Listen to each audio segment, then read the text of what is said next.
now 5 p.m. on September 25th, and we're going to bring to order the Environmental and Tree Advisory Commission.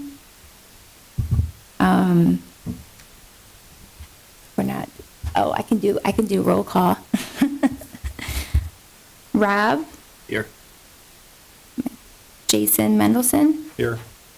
Mark Ehrman. Here. Jody Haney. There's somebody. Oh, Scott.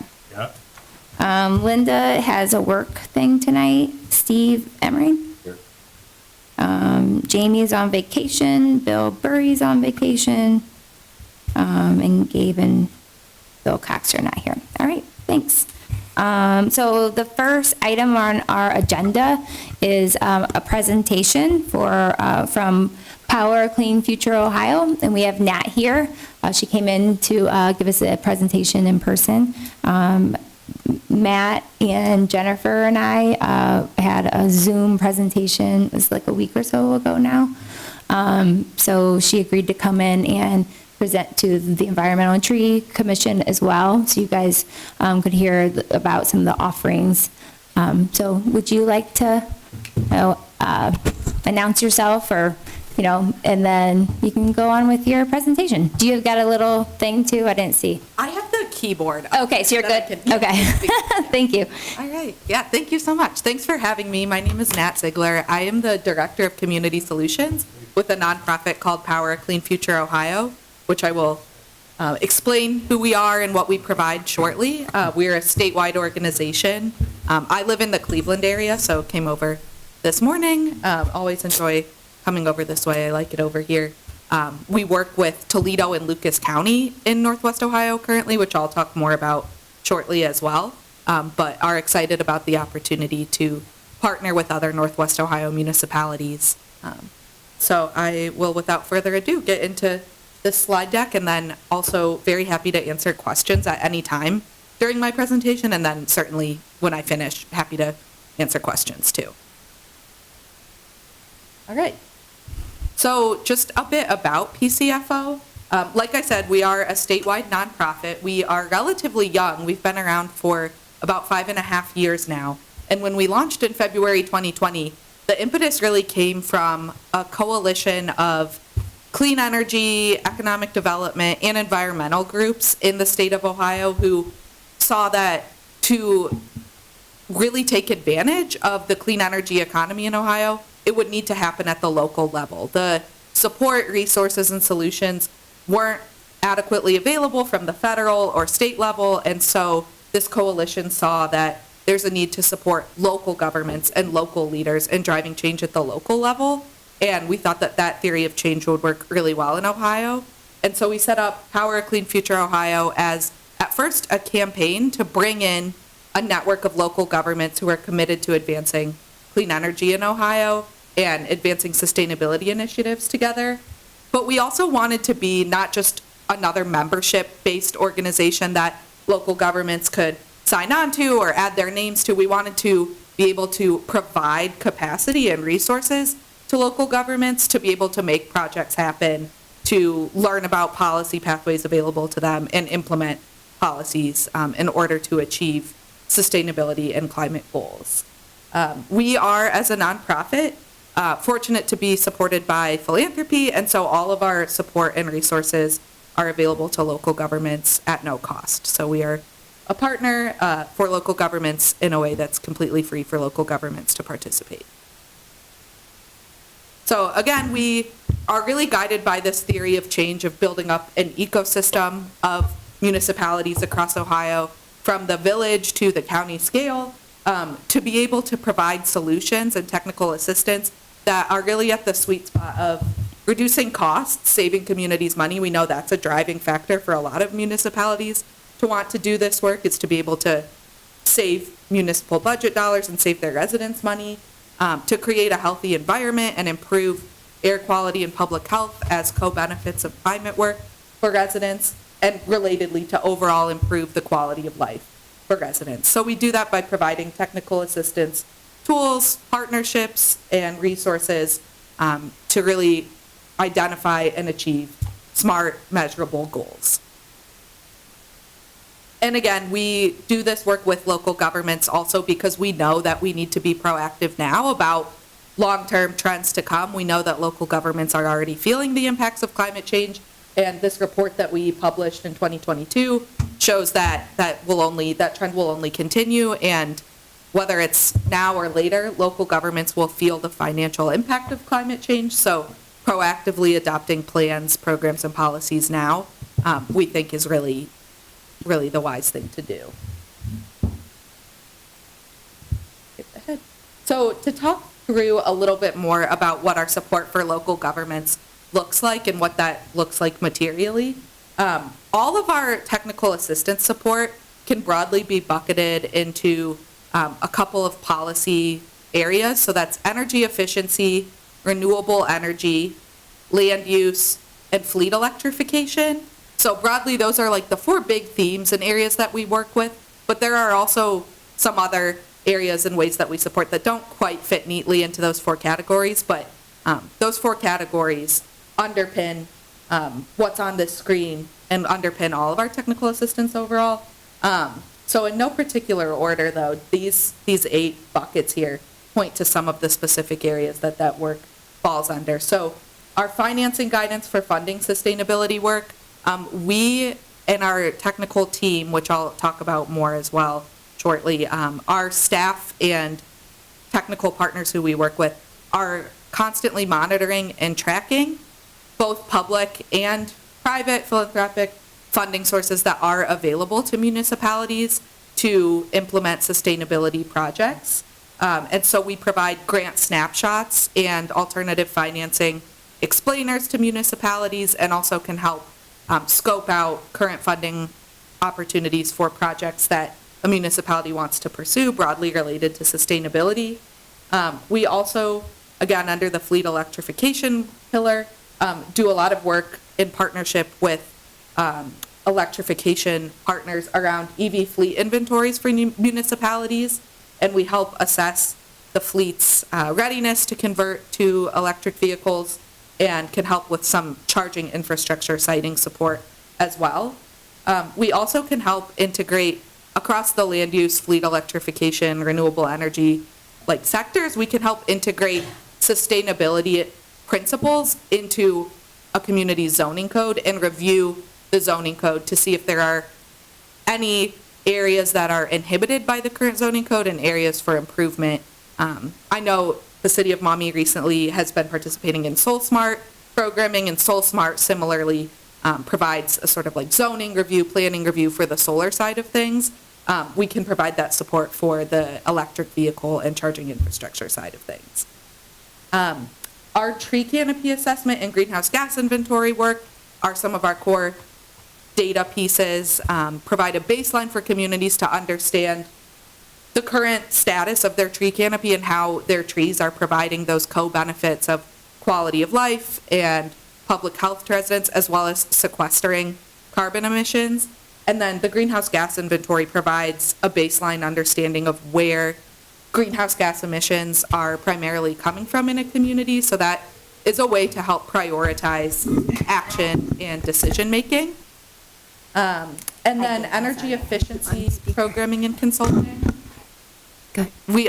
Should I pause? No, go. No, you're Okay. ahead. He's calling in for the meeting. I'm just putting him Okay. into the. We also support municipalities with understanding what policies are available at the municipal scale to drive energy efficiency in residential and commercial buildings. And we can also help municipalities think through, again, this kind of goes back to the funding piece. We know a lot of our municipal partners across the state have, for example, municipal buildings that might need some upgrades, might need some funding for an energy audit upgrades. We help those municipalities think through how to get started on finding that funding and initiate those projects. Our solar code updates and market development is also part of our renewable energy planning work. We help communities understand at a high level. It's not a full-on engineering estimate by any means, but we can help by looking at utility bills and basic building data to see where in the municipal building portfolio might be a good candidate for solar installation and what sort of cost savings that can provide over time. We also work with our municipalities who are in investor-owned utility territory to understand the pathways available to them for utility engagement, including community choice electric aggregation, so setting up a highly effective, cost-effective, environmentally effective aggregation program. And then the last two are less like material technical assistance supports, but are something that I think is really one of the best parts about PCFO is our peer-to-peer networking and learning opportunities and communications resources. So for the peer-to-peer networking and learning, when a community joins PCFO, they join, at this point, 52 other communities who have joined Power a Clean Future Ohio. So there's access to a wide network of municipalities of different scales who are doing this work at various places on their sustainability and climate clean energy journeys, but are committed to partnering with each other to share best practices, share case studies, facilitate dialogues. And we help sort of, as PCFO staff team, we help matchmake between communities if we know a given community is interested in looking at what they can do on a brownfield redevelopment site. We know another community has done that recently. We can help facilitate those introductions in a one-to-one way, but we also have regular programming throughout the year that's opt-in. Communities can join, when they have capacity and an interest, but we provide educational webinars and in-person events throughout the year. And then our communications resources, part of our theory of change too is building up, showcasing the wins for this work in Ohio. So we have dedicated communications resources to support our municipalities with video storytelling, op-eds, any sort of media engagement to help showcase the wins that a community is achieving as part of this work. Could an example of that be like helping do like a press release? Is that what many are, okay. Yeah, definitely. We help with press releases. Okay. Yeah. Great. So some of this is, just builds upon each other. But again, our technical assistance is a lot of this data and planning work. We help navigate the financing, funding landscape, the peer network. And the last point is really one that I don't think I've said yet that I'll underscore here, which is that our communities kind of set the tone and the pace for us. We are willing to engage at the level that our communities are, but it's not a prescriptive engagement. So it's not, when a community becomes a PCFO community, it's not like they are signing up for a certain amount of hours dedicated to PCFO work. It's as the community's capacity dictates, the pace that's set by the community, the cadence of which they'd like to meet. We are flexible and responsive to that and know that that evolves over time as well.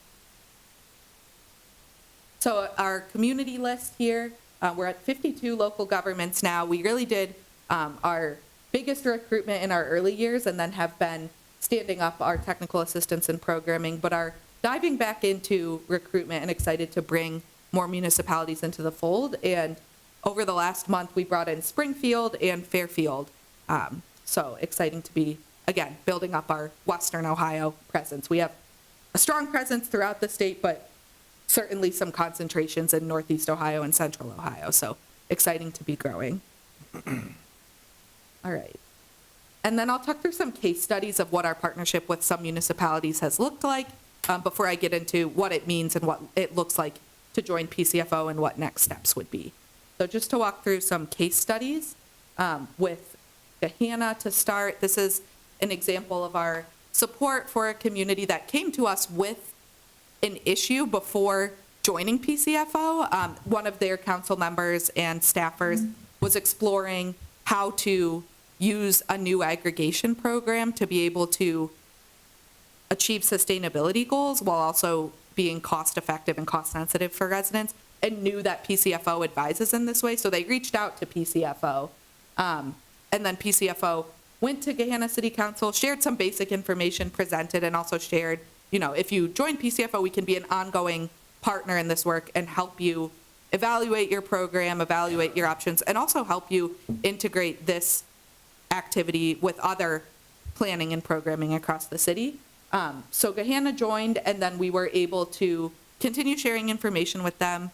We also have a community choice aggregation toolkit. So while we provide responsive research and guidance to member communities, we also throughout the years, create general explainers and toolkits that are available to all of our communities and the public. So we shared our community choice aggregation toolkit and walked the city through that toolkit to be able to coach them up on what are the options for aggregation programs that leverage renewable energy as the supply for residents. And then they were able to use our template language to create a request for proposals for aggregators to respond and ultimately move forward with a provider that met their needs in terms of cost and renewable supply.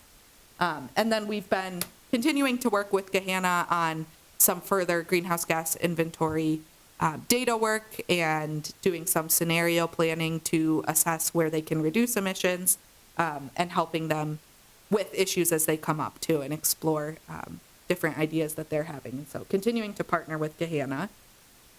Lima is always a fun example because this is one of our really exciting examples where our research translated into an exciting physical project for the municipality. So Lima's water treatment plant was one of their highest energy consumers, one of their highest sources of emissions. So they were interested, the city of Lima was interested in addressing that. So they asked PCFO, we've heard about solar on water treatment. They had heard from some vendor about potential floating solar as a new technology. So they asked PCFO, can you vet this? Can you see if this is something that would maybe be applicable here? We provided some detailed memo research and guidance on that. And then they used our information to apply for a Department of Energy grant, which they ultimately received. And then we helped them with some of the administrative, walking through the paperwork of that grant and understanding like the paperwork needs to be able to access the funds. So now Lima has access to those funds and is moving forward with project implementation and will be implementing floating solar on their water treatment plant to be able to drive down costs and energy usage and emissions. And then getting closer to home here, we have been working with Toledo as well for some years. The example that we have here is working with Toledo City Council to help create the 1% for the environment budget policy, which allocates capital budget dollars towards sustainability and environmental initiatives. So PCFO worked with City Council to understand their goals for the policy, research the concept, determine the viability of the concept, and then helped support council get the policy over the finish line through ordinance drafting, review, and stakeholder conversations. And then the policy has been implemented, and we have worked with Toledo to showcase its success in some of the ways funding has been allocated thus far through a sustainability tour that we hosted for the city of Toledo last fall, where we convened municipal and community stakeholders to go around town and see some green infrastructure, renewable energy, and recycling and composting and transportation electrification sites around town. And then Lucas County, just as an example too, Lucas County is itself a PCFO member. And so we work with Lucas County's sustainability coordinator who works with the county commissioners to advise on sustainability initiatives on a number of different topics. We have been helping with the capacity of the sustainability coordinator role at Lucas County generally. While they have dedicated a position to support sustainability, there's not a ton of budget for the sustainability coordinator to work with, so we've been helping build up capacity by providing our fleet electrification analysis for Lucas County. We've been working on a greenhouse gas inventory and some of that solar facility assessment for Lucas County currently. And then we are launching a climate action plan development cohort this fall, and Lucas County will participate in that as a way to create a climate action plan without having dedicated budget to do so. We also have supported Lucas County with some education and guidance and connections generally around charging infrastructure deployment. So those are some case studies of how we've worked with some of our member governments. And then what does it mean and how do you join a PCF? How do you join PCFO? How does one become a PCFO community? So for Mommy to join, again, it's completely free. There's no hidden costs or requirements or stipulations. It's as simple as passing a resolution at the council level. So council would pass a resolution designating that mommy would like to join PCFO. We have a sample resolution that I've shared with Councilmember Puffenberger that has some template language that can be tailored as the community sees fit. We have an emissions reduction goal in there, but if mommy's not ready to make that commitment, that could be taken out. But what the resolution also does is designate roles within the administration and council, if applicable, for working with PCFO. So the city or community designates a point of contact that will be working with PCFO, and then once the resolution is passed, we get to work together. So this might be hard to see from where we all are, but broadly, this is sort of the roadmap, not linear, but helpful like overview of the roadmap of joining PCFO. So local officials reach out to PCFO, or we get connected and explore what partnership might look like, do this sort of education about what PCFO is and who we are. If there's agreement amongst the community that this feels like a good time and a good partnership to pursue, then we support resolution development. And then once the resolution is passed, and the point of contact, the team is designated by the municipality, then we have a kickoff meeting and do some initial orientation where we'll, establish our initial project priorities, initial cadence of meetings that make sense, and really get to work on moving forward on those technical assistance goals. So then once we launch into new projects, programs, or planning initiatives, we continue to partner and continue to monitor, evaluate, iterate, and see what makes sense going forward. And like I said, we definitely understand when capacity changes and evolves. So sometimes there's more frequent seasons of close partnership with the local government and PCFO. Sometimes there's times where, we don't hear from our local governments for a while, but that's totally okay and understandable. And we're always ready to jump back into a regular meeting cadence. And that's the presentation. So our executive director's contact information is up here as well as mine. I know I didn't really pause for questions during the presentation, so I'll pause now. I'm curious if anyone has any questions. What do you find to be the biggest barrier for local communities when they're trying to, say, install solar in the municipalities or EV? Is it funding? Is it permitting? Is it?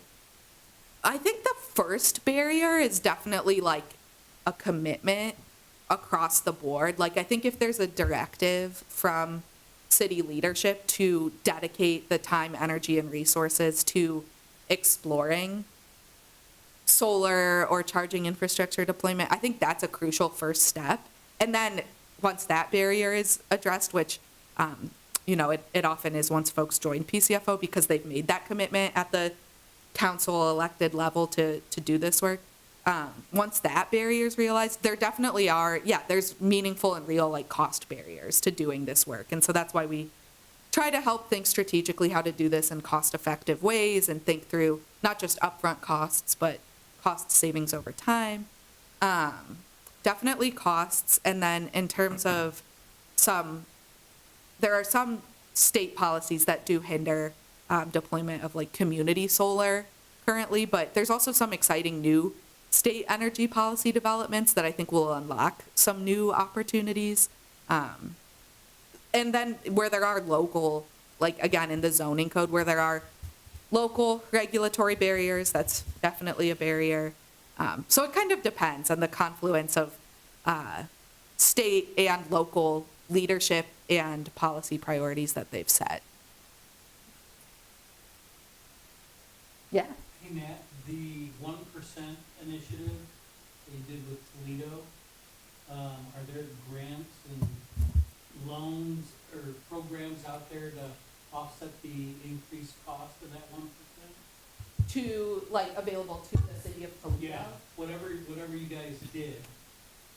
Yeah, that's a good question. I think the intention with the 1% for the environment was to create a dedicated fund out of existing general capital budget Gotcha. mechanisms, which is, definitely a creative way, like the 1% for the arts type model, to ensure that there are municipal dollars being spent towards environmental initiatives, but, I mean, it's a good question. Like, I think to be able to bolster that fund and make it as useful as it could be, I think the city would definitely probably want to pursue, you know, more federal Solar and state energy grants and things Yeah, like that.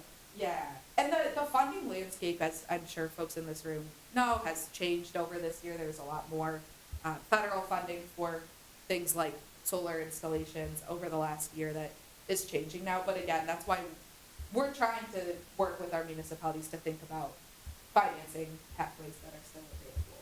Well, so Nick Comives for Toledo, he's been at least the point person that Yeah. I've talked to about it, and I'd met with, after I went to the fall thing to see what you guys were doing.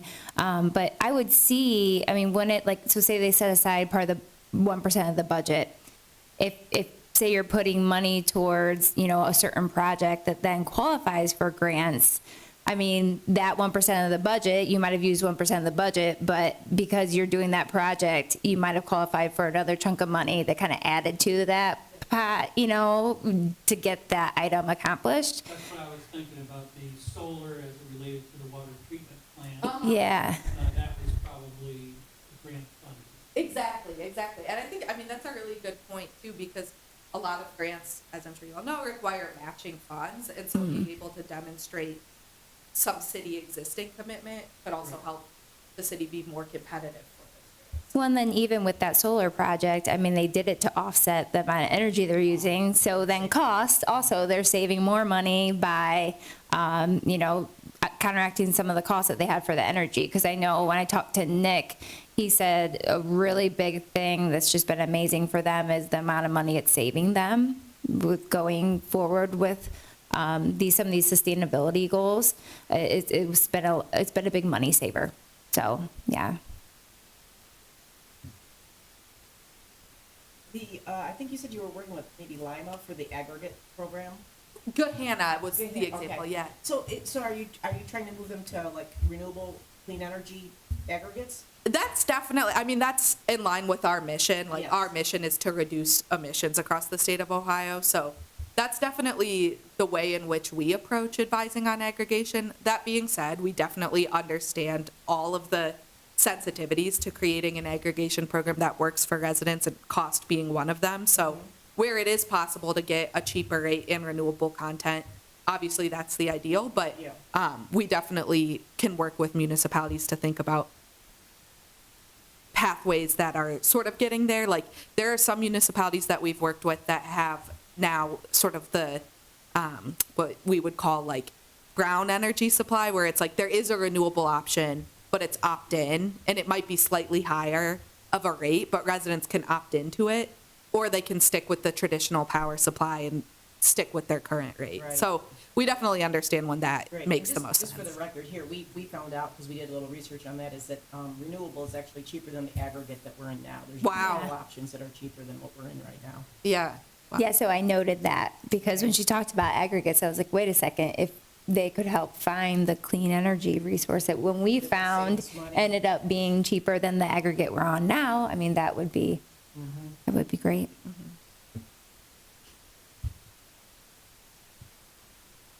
So, is one of the things, say Maumee decided we wanted to set a sustainability goal by 2050, say like reduce emissions by 20%, just numbers.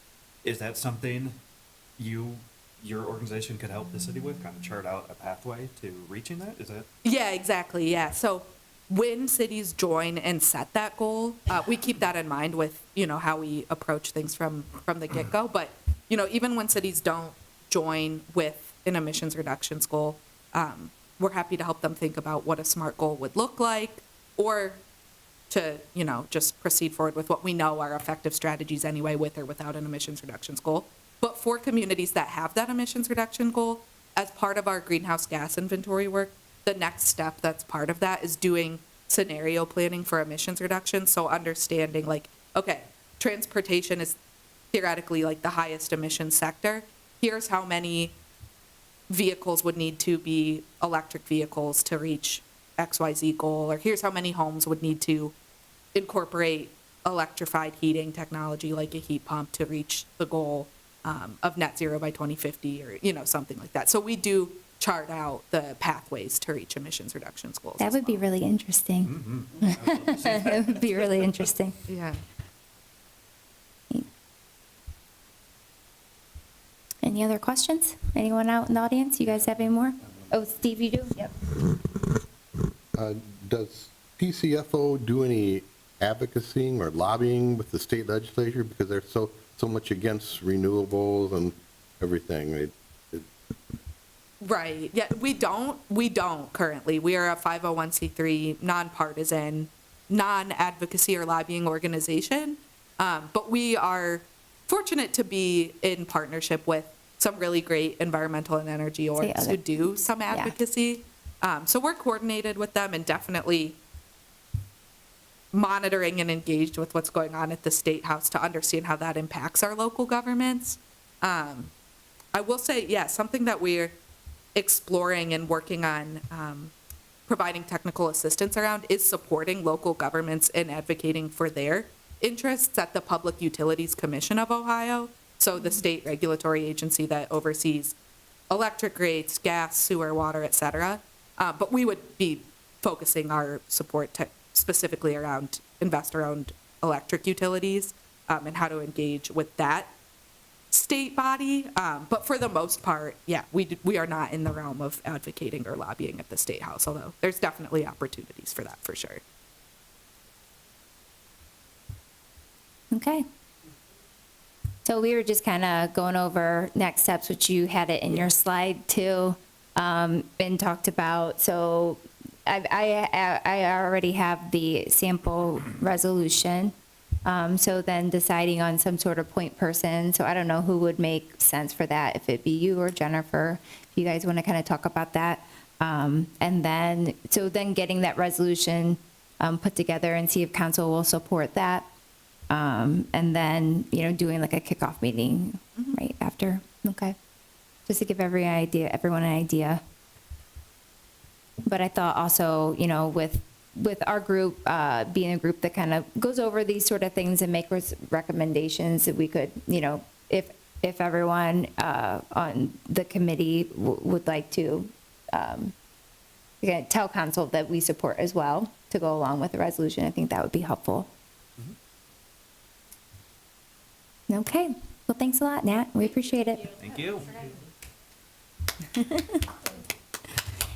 And feel free to stay or leave. Okay. So next item on the agenda is some planning for our 2026 schedule.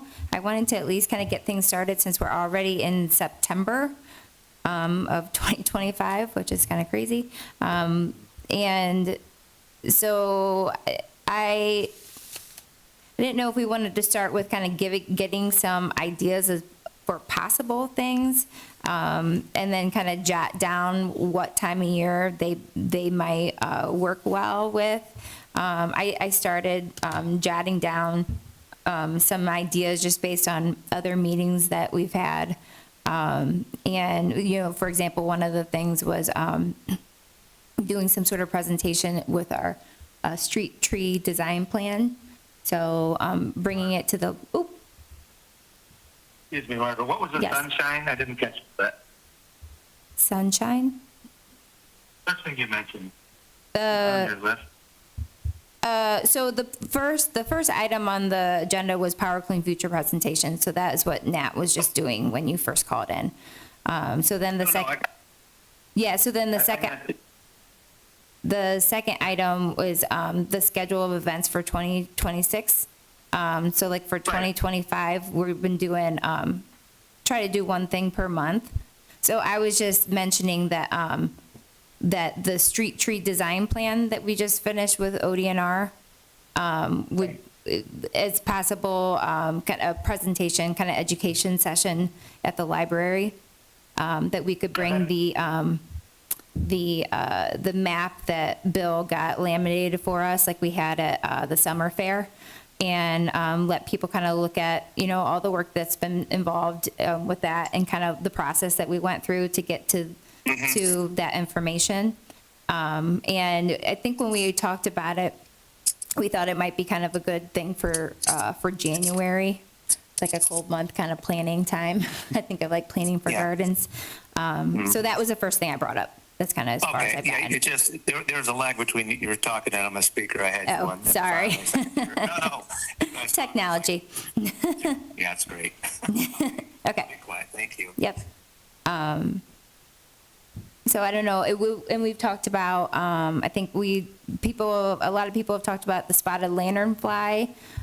So we mentioned doing some sort of fly trap, a spotted lanternfly trap making, which Mark's been doing some test traps. And Jody, you've made some traps as well, right? With some students? Or Or you? Students have made them. Okay. And I'm following what they're doing. Learning a lot. Well, so you said some of the students from Maumee Intermediate, Mom right? Intermediate, yeah, they're making them and they're with guidance from their teacher, and they're doing whole units on spotted lanternfly for their enrichment program. So it could be neat to see if they would want to come in and do something at the library to kind of teach. It could be an activity kind of presentation that everyone could make their own spotted lanternfly trap. Are they Wait. working well? Well, they work. I have one along the towpath where many people walk, and they'll stop and wonder what it is. And, you know, if I'm down there, I can explain what's going on. But my feeling is it's just a drop in the bucket of being able to control the number of bugs there are. But it works. You probably can't smash all those, Mark. Yeah. You can't smash the amount that's in your trap, probably. No, I probably haven't. When I was So, thinking, I mean, you're doing work when you're not doing work. yeah, and then they die on their own, and all you have to do is dump it out, open the Ziploc bag, and then start over again. It doesn't seem like if they have any smell or something that would detract them from crawling up this funnel, that it doesn't affect them going in and getting caught. So, Are you finding it's just mostly lanternflies? Like it's not like a big variety? yeah, it's mostly just the lanternflies. I've seen a few other bugs, but it's the lanternfly that's on that host tree, so Right. so thick. How many do you usually get in your trap, like, over a couple days? Oh, I don't know. I mean, the bag, I wait until they look like they're 85, 90% dead, and then I'll just dump it out. And, you know, it's enough to make the bag the bottom of the bag be full, you know. And the kids were counting them, and they said hundreds at a time, like they're pulling out hundreds off of each bag, so. Is the trap the same as the one? I think so, I think it's the circle trap, right, Mark? Yeah. Yeah, so, yeah. Yeah, so was it they only climb upwards? So essentially, you make this trap around the trunk, they climb up into it, and then they can't climb back out, I guess is, So right? I've just played around with it and you know, made the ones that are above the trap fly back down to the ground, so they start the process over again. And if you make a wide enough opening, like with screening, that gives you more benefit of catching more, because they just funnel in. It's kind of like a minnow trap, if you've ever Yeah, yeah. caught minnows. They swim in and then they can't remember how to get back out. And are you catching all stages, right? So I thought I missed the That was my opportunity, 'cause question. I thought it was just the little ones, right, the nymphs? And, no, the students are saying, no, they're catching the adults too. And by doing that, they spray the tree with water or whatever and get them to come back down and start the process again. Oh. So they're catching adults as well. So, okay, so my question would be, so if we wanted to do like a spotted lanternfly trap making, because thinking about the nymphs start hatching like in May, right? So, and then through June, like adults, or even later, July.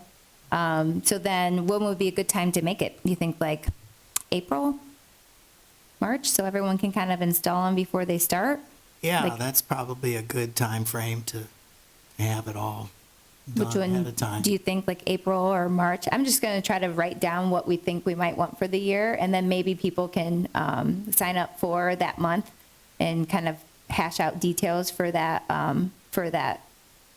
item for that month, Yeah, I think March would be a good, March. Yeah. So Mark wants to make spotted lanternfly traps in March. I have a lanternfly question. Yes, Gabe, lanternfly question. Where in the world did these come from in such a surge? I mean, they remind me of all the June bugs out by Fort Clinton. You know, they cover the boats. They're just crazy. And I see so many just walking to work, walking from the parking lot to work. They're on the sidewalk, almost like, not quite like pepper, but just like so many of them. Yeah. Well, I they just don't know how they settled here in Old Maumee or Midwest Ohio. came into Pennsylvania in 2014, right? Yeah. Yeah, so now they've just finally made it here in Northwest Ohio, and once they get here, they lay a ton of eggs, and then they don't have a predator. Like the animals are learning that they might want to eat them, but at first they see some weird thing and don't want to eat it. I don't know if, Milkweed's effective. It's toxic. Yes, that's what John Fiskus was saying. He heard that if they eat milkweed, and they'll die, so that's good. Plant lots of milkweed. That's another trap. The bees are attacking them now too, because they eat the sap, so, Yep. so their bees are now attracted to them. Bees and Yeah. spiders. I see a lot of them in our spider webs. Yes, I've kept the webs around my front door for that reason. It's a good reason not to clear out spider webs. That's right. But Mark, would you be interested in, you don't have to do the presentation, but like get someone around sure. for March? Yeah, I don't have to put you on the spot. But yeah, Sure. yes, okay. Only 6 months away to be. I'm going to make Bill do the January one since, but I mean, so a couple other things we talked about was mosquito buckets. I've had a lot of talks to people about instead of doing this, the fogging, doing the buckets like Douglas Talamy does with the mosquito dunk tablets. So I mean, that kind of seems like it'd naturally be kind of like a May type thing. And then, I mean, so some random ideas. So rain garden kind of planning, we could get someone to come in and talk about that. We already had a couple rain garden talks this year, but I think that's going to be important to keep doing with the stormwater problems. And so just, choosing some dates for that for next year. Some sort of presentation focusing on green infrastructure, so talking about rain gardens and trees, how they are green infrastructure and things that are beneficial and kind of why to spend money on. And it's the only type of infrastructure that actually, increases in value in time, over time. So you spend the money and then it only becomes more valuable. And then doing, active transportation plan kind of overview, having them come and talk to the community about that. And then I thought, Matt, if we have any sort of kind of thoughts and things in the works for bike paths and how we want to connect things, if we could do a talk kind of talking about the vision and getting some feedback and about that. I thought that might be nice, and then obviously this past year we did a few movies. So if you guys see some documentaries that you think would be good to put on, have come to the indoor, that would be great. I know Mary recommended the other day in text that ODNR movie, but I saw in the description they recommend like one of those super big screens. So that's something we could look into. But any other ideas? For timeframes for some of the things mentioned? I was thinking something with like Nature's Nursery, if we could get them. Oh, that would be nice. I think especially with kids, Mm-hmm. really love to see the animals out there, and they have all those program animals, and that's just a great way to kind of build that relationship Mm-hmm. with our natural world. So Yeah. Sometime in the summer, I would imagine, be the best time. Summertime. Yeah, and a Mommy Garden Club had them come, I think, to either the library or the senior center. Yeah, it was cool. So summertime, what do you think? That was my thought. June, July, August? Any of June, maybe, I guess, I don't know. Okay. Well, we could just kind of put it in question mark, and you could sign up, you want to sign up and work through those details? it. And then, once you find out whether that would work or not, we can adjust like days. I mean, some of these might need to swap accordingly. Oh, because the other thing that I talked about with Phil Kirk, and he's going to give us an update on kind of their test areas for the Tree of Heaven, which, to go along with the spotted lanternfly. I talked to him about doing a presentation about the methods that we're starting to use on the Tree of Heaven, and to give more information about how it's been working, and then giving kind of updates on kind of the thoughts and plans for the future, but then to kind of like a little overview of what the city's doing right now, but to relay to residents the methods being used that they could use on a Tree of Heaven that they might have in their yard, because you ideally you don't want to just cut it down. There's kind of like a process you want to take, and it's pretty interesting. So I thought that might be nice. And he said, I think kind of just before they get really active might be a good time, so I'm thinking maybe kind of late spring. Yeah, and we're So going on April that might one, be. It would be nice if we could invite some tree service businesses that are located in Maumee. That's a good Or idea. serve Maumee, because they don't know. We had a Tree of Heaven, we had to have it taken down. I sprayed it first and no effect, and all kinds of things, had to take it down, but they had no idea what to do. Mm-hmm. So I used some of the materials that we were given, and this person was very interested, saying, thank you, I need to learn more about this. Okay. Because it's up and coming. So I think it'd be, us helping. That's a great idea. Yeah. So invite, at the very least, some of the consultants, there are contractors that we work with, and inviting some of the, city employees too, to kind of come and learn more. But yeah, put it out to some businesses. So did you want to sign up for that one? Thank you. So I'm thinking maybe April would be a good time, you think? Talking about killing trees during Earth Month? Or do we pick another month? So, let's, Do you want to think on it? yeah, let's just think about the month. Okay. Yes, I'm in. You're- Okay. I will leave. So I'll put you down for Tree of Heaven, and we'll determine the month.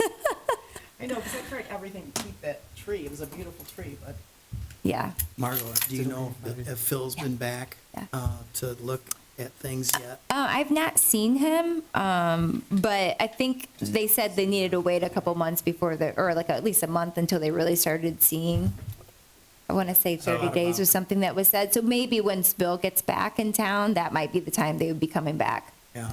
That seems so. But no, I've not seen him. Rick Gray was with Phil and Bill when they did the little test area. Mm-hmm. Rick reported to me today that he's already seeing improvements. Oh, just okay. in the short amount of time that they've treated the area. Wow. Okay. So really, it'll be interesting to see once like the full deployment of it. In that the tree shows the effects? Is that what you're Yes. saying? Yeah, I think it's like the amount of lanternflies that are attracted to the tree. Oh, I Yeah. think is what he was getting at, but I don't know. I just know that he did kind of contact Rick and kind of update him and said, he stopped by the site. He's noticing improvements already. Oh, good. it's Okay. interesting.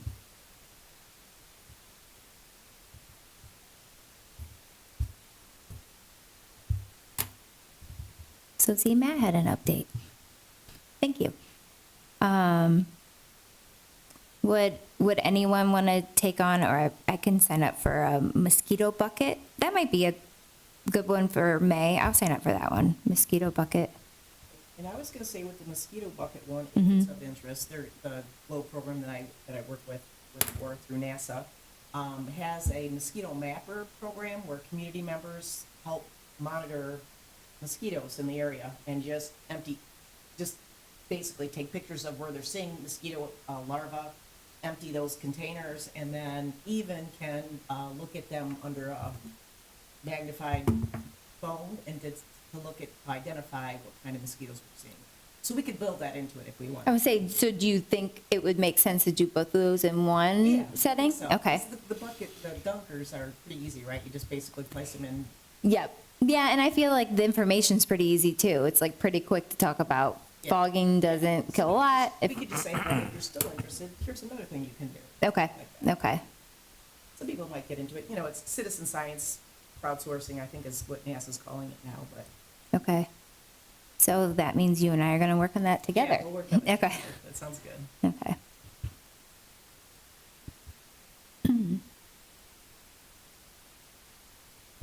Any thoughts? If we did something with, well,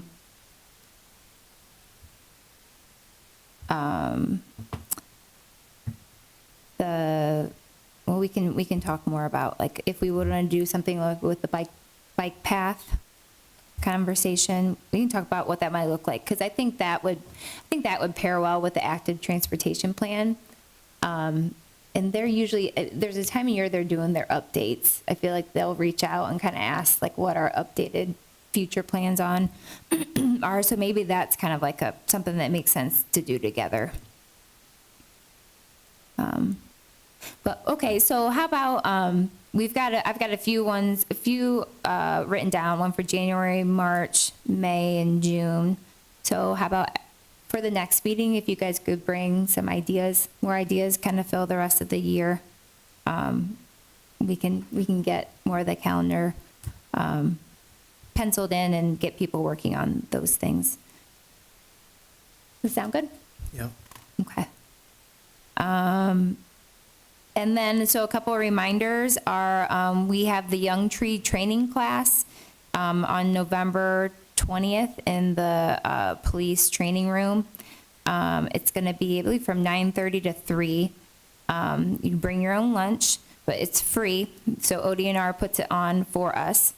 And we spend the majority of the day, like morning, I think probably lunch, and then afternoon is when we go outside. So at some point we go outside and they teach us about young tree training. So we've already had conversations about having, city staff there to learn about it, inviting some of the tree contractors around the area to come and learn, because this is kind of the point. Stephanie was telling us at our Tree Academy class the other week that this is what ODNR picks communities to put these on for free so that, the people in the area can come and learn. So then the municipalities are kind of teaching the people they're working with to take care of their trees, how to take care of the trees. Because ODNR is teaching kind of like leadership and teaching about scheduling and kind of doing the street tree design plan, then kind of also helping with how to then go out and do the work and doing that young tree training they've found is pretty impactful for years down the road and having problems with older trees. They found the ones that got proper young tree training do not have the issues that other trees do, say 15, 20, 25 years down the road. Just as So it's pretty interesting. a general comment, I've been noticing pretty good tree pruning going on around the city. Oh, good. Just not necessarily young trees, but more street trees that are trimmed up, and they look like they're doing a good job Nice. from my point of view. Mm-hmm. And did you sign up interested in doing the Tree Academy next year, right? Yeah. Yeah, I think you, Rob, and Linda did. What was the date on Would you be the starting? young tree? November 20th. First year, you'll do it next Yeah. year. Maybe I'll do it then. Yeah. Yeah, are you interested as I well? might be interested, Okay. Yeah.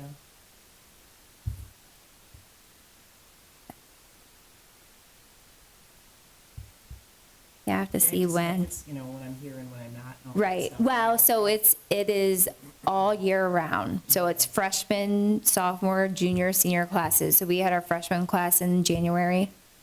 Then we had another one, probably like springish. That's sophomore. This is 2 days in a row. They're full days. And then juniors, like summertime. Well, we actually just ended up doing ours like a couple weeks ago. And then senior is like end of the year and graduate, like senior graduation. So we could talk to Stephanie next time she's gonna come at our October meeting Okay. for the update for the Tree City Awards banquet. So we could ask her about what that could look like if you could call in, you know, I don't know. So, or like, you know, Zoom in or something like that. So, and then I did get notified by Lucas County Soil that they do have enough rain barrels to do a 10-barrel class on October 27th. So that is a go. It'll be at the service building. I'm pretty certain it's going to be at 5. She was just kind of double checking because she'd just thrown out a number. But the last time we had 2 classes, one was at 4:30 and 5:30. So I think we're going to do it at 5. If she can do 5:30, that might be better because more people can make it from work. So I'll talk to her about that to kind of solidify the time. But October 27th, we will be having the rain barrel workshop at the service building. And so it's just a matter of, they'll get the materials put together so that we can then advertise. And then we've got the room booked for November 5th at the library. Jody will be, But I need to talk to the teacher. okay. And she's out this week, so next week I haven't. Okay, so, so then I can get the Blurb. flyer put together for that. And that's for measuring trees, teaching, and hopefully getting some kids participating Yes, to that's show great. us how to do it. Because they've been doing it in the schools for a while, so that's pretty cool. And then I think, that's it. I've got a sheet that I'm just going to pass out. We're not going to talk about it. But when Bill and Jamie and I kind of met to go over some of the things we've been doing for our Tree Academy class, they have some recommendations, kind of how you set up your committee, your commission, and kind of schedule of events for the year, which we're learning about now, hope to better implement kind of next year, the schedule. But we started putting together kind of like expectations for the committee to try to make sure, we have a pretty big committee and we want to make sure everyone is coming, is attending the meetings, and we're engaging everyone. And we want to make sure you're, you know, signing up and, you know, letting us know kind of the initiatives that you'd like to participate in. So we did this back in February. I just found it today. But so I thought I'd just kind of pass this out and you guys could take a look and let me know kind of for next meeting, kind of some thoughts.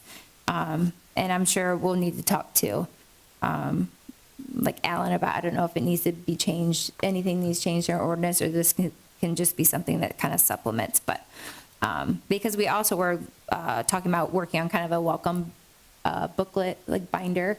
So when people come on the commission, they'll have kind of all the things we have, like the tree ordinance, kind of the expectations, the schedule we want to do. So then if someone's not currently taking that Tree Academy class, we've got the knowledge all in that binder to keep everyone kind of moving forward with kind of how we've learned. Gabe, did you want to say something? Yeah. Yes. I missed the part about what the topic of Tree of Heaven, what the plan was with those. So we were talking about doing do you mean Matt's update or what Phil, the presentation? Like, okay, Tree of Heaven was talk about the lantern, lots of stuff. What is that? What are we gonna do with the trees that happen that are not so heavenly? So Phil Kirk with Mommy Rotary has already started. They started a test area treating. I think it's like 10 total Tree of Heaven trees, and they're in the process of you pass it down, please.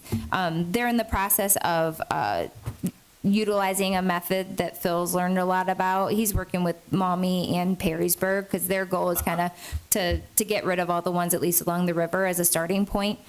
So that's something that that's kind of his pet project with Rotary. So he's working with the cities on that. So Is that versus just cutting them off down? yeah, so instead of, I think might be some sizes that works for, that you can just then paint the stump, the smaller ones, but you always need to paint the stump. The only ones you don't have to paint anything is when they're teeny tiny and you can pull them up out of the ground and you get all the roots. But no, yeah, so it's a process. He made kind of this modified mallet axe thing. And they do like a thing around the trees and they put chemicals in. So it's not to like, Oh, doesn't kill the tree right away. So then it prevents them from shooting up the sprouts in the roots. So that's the process they're working on now. So they've chosen 10 trees, they've applied the chemical in the process, and now they're waiting to kind of see where things go. And there's a really big one in the same area that we like to call the mother tree. Because if you've read Finding the Mother Tree, you would understand that. It's a really good book. Susan Simard, you should read it. But anyways, but then also making plans, because it's a big tree and it's not, I don't know if it's where it's at or what, but it's not one that the city workers would be taking down, so we would need to have someone come in and do it. So getting estimates for that, so they can be planned for in budget. And then, because that'll be one that needs to come down too, it's in the same area as those 10 test trees. gotcha. So that's kind of where we stand with that right now. And then Phil's going to give us an update in our October meeting to let us know kind of how it's progressing. That's great. Yeah. So we're dealing with the bugs and the trees all at once. And Gabe, I can send you this sheet with kind of like our member responsibilities kind of thing. I can send that along. But, and then, so the last thing, this is pretty kind of minor, but we were having a conversation the other day about, well, it was at our last event at the Maumee Indoor. We had that tabled event at the summer fair, which I think was nice. The people that came up were really interested. But we had talked about before, we never kind of went through with it. But getting all those items we need for a tabling event like that. Oh, I just lost Gabe. But, hi Gabe. Touched the wrong button. Okay. So we were talking the other day, we've got those tree watering donuts. So we thought that would be one thing. So we talked about getting a Rubbermaid tub and keeping it like down in the basement or whatever, that we keep like our tree watering things in that we have to like a $1 giveaway kind of thing. We've got our invasive sheets kind of all in there for whenever we have our event. So even at the library, we can set it up each time. Maybe doing some sort of table cover or a banner that we can put up that has the name of our group, because a lot of people are like, who are you guys and why are you doing this? So something like that. And I mean, that was just kind of it. So if you guys think of anything else, but I need to talk to, I think probably Jennifer and see, I don't know how we get money for things like that, like how it's decided we get certain amount of money or not. So that'll be a good conversation to have. We're going to start budget talks this fall. And doing kind of those planning sessions. So we can talk about what might be an amount of money that maybe we can get if it's like $1,000 or $2,000 a year that can pay for if we have a movie fee or a speaker fee. Yes, Isaiah. The tree award thing is gonna generate a little bit of money. Well, so the tree award ceremony usually only generates enough money to pay for the event. Yeah, as long as you don't go above and beyond, like she said.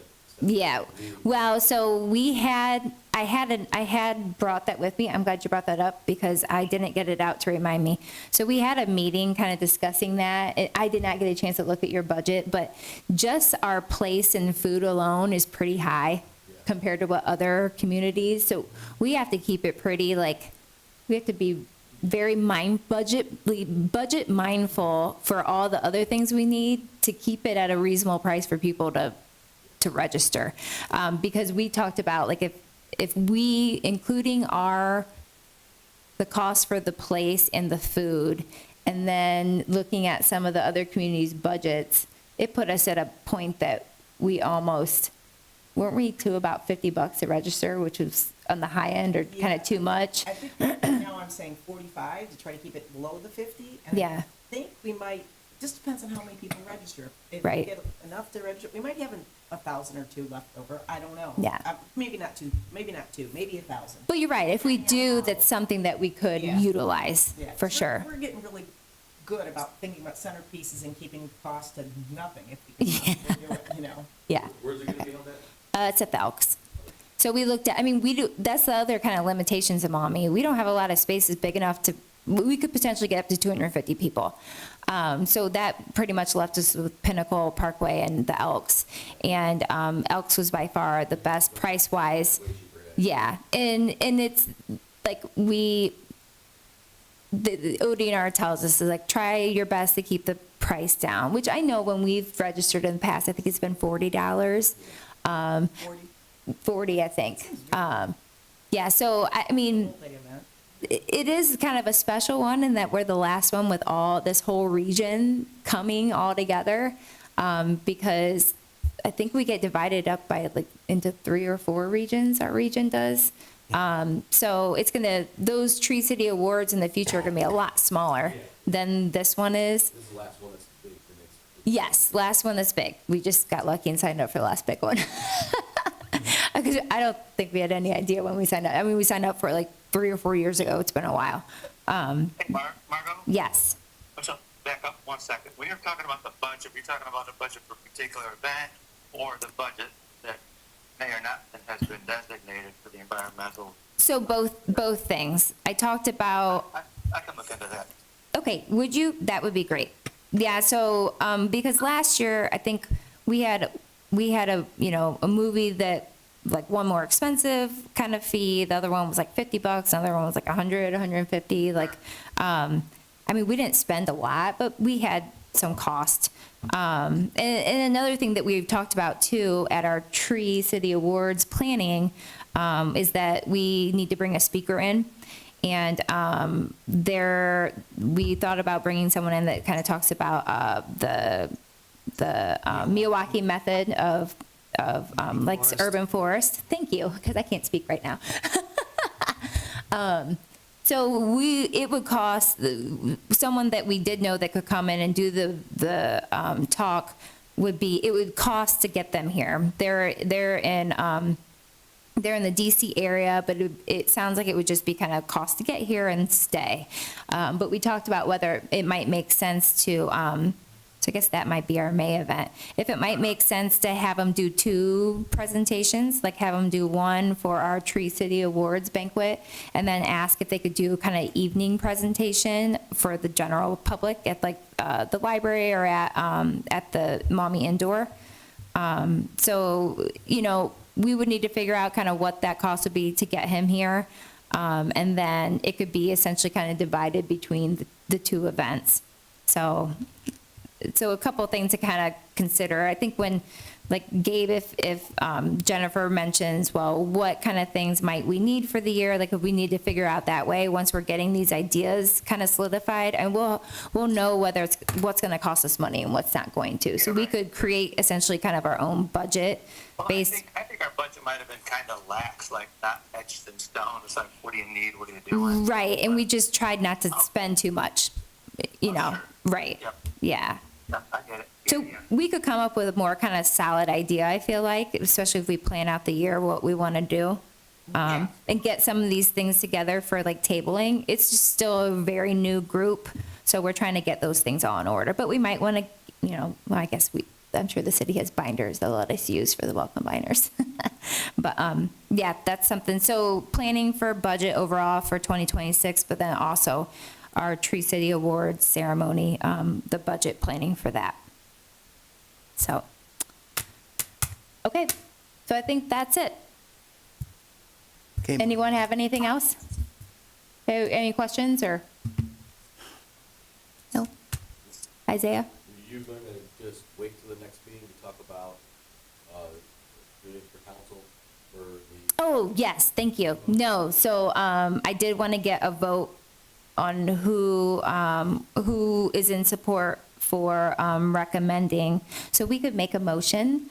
So I'd like to make a motion to recommend to council consideration in signing a resolution to become a Power Clean Future municipality. Would anyone like to second that? I'll second it. Oh, which one? I will. Okay. Second. All right, then I can call the roll for that, right? Can I? Is there rules against that?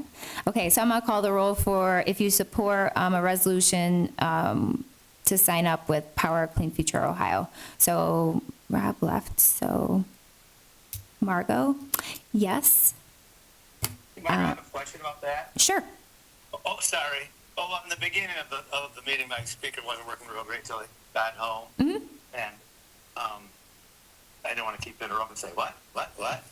Can you kind of condense that down in a nutshell for me? Because I'm not.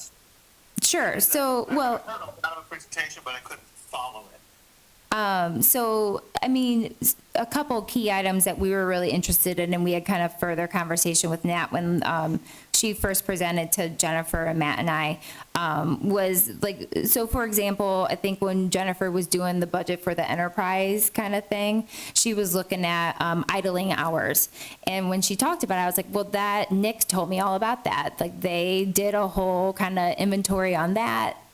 They helped kind of do those hours and all that data collecting for the city. They're going to help with that. Like this group could really help with something like that to determine what might make sense to get EV vehicles, or I think some of the changes, even consideration is going from a truck to a car. So better gas mileage vehicle. So, and Nat, you can correct me at any moment. Feel free. There's a, but then another thing too was looking at doing some, like looking at, well, like what you said about was it Lima already decided that their water treatment plant created a lot of electricity, needed a lot of electricity. So looking at our buildings and seeing what, do you want to can you better explain, Matt? Yeah, I mean, More of a conjunction of a study, like we support a study. Yeah, so it's a free service that they offer. They kind of help drive and direct us on these different items, so. Okay. Okay, thank you. Yeah, and so another one too, Gabe, is doing like an urban canopy study, which I think would go along really well with kind of giving more of the why behind our canopy work that we're already doing by planting more trees. So they can kind of give us some of the information and more information about our community, kind of more details about kind of where our canopy is and good goals for the future. Right. Nat agrees. I got an okay. So, so things like that. So they essentially give us, free advice and help, and then also to help apply for grants. So they give us help for applying for grants too, for money to do different projects like that. So. That's nice. Yeah, well, and part of the thing too is having staff that's willing and wanting to do these items already. And so Matt and Jennifer, right, seem interested. So Matt's shaking his head. You can't see him. So he's interested. So giving like staff some additional support for those projects. yeah, I think it's really important to consider the rising electric rates, and just the way that they're already impacting this area alone, I think is worth considering, the green energy, because who knows how far, like Toledo Edison's gonna go with rates. I think it's something that we definitely need to consider. At least get the data on, right? Yeah. And make a decision, then potentially budget for in the future if we decide to. Okay, so I'm sorry, Gabe, I didn't ask if there was any questions before I called the roll. I'm not used to doing this. I got it. Okay, so can I continue or? Yeah. Okay. Jason? Yes. Yes. Mark? Yes. Steve? Yes. Yeah. Yes. Is that me? Oh, no, I said Steve. Oh, sorry. Gabe? Yeah. Jody? Yes. Okay. That's everyone that's here. All right. Thank you, Isaiah. And so if that is all, we'll adjourn the meeting. I'll make a motion to adjourn the meeting. I'll second. Okay. We'll call the roll on that too. Now I'm getting good at it. Jason, Yes. Mark, Yes. Jody, Steve, Yes. Gabe, Yes. Margot, yes. All right, cool. Thank you. We are adjourned. Thank you. Thanks, Bye. everyone.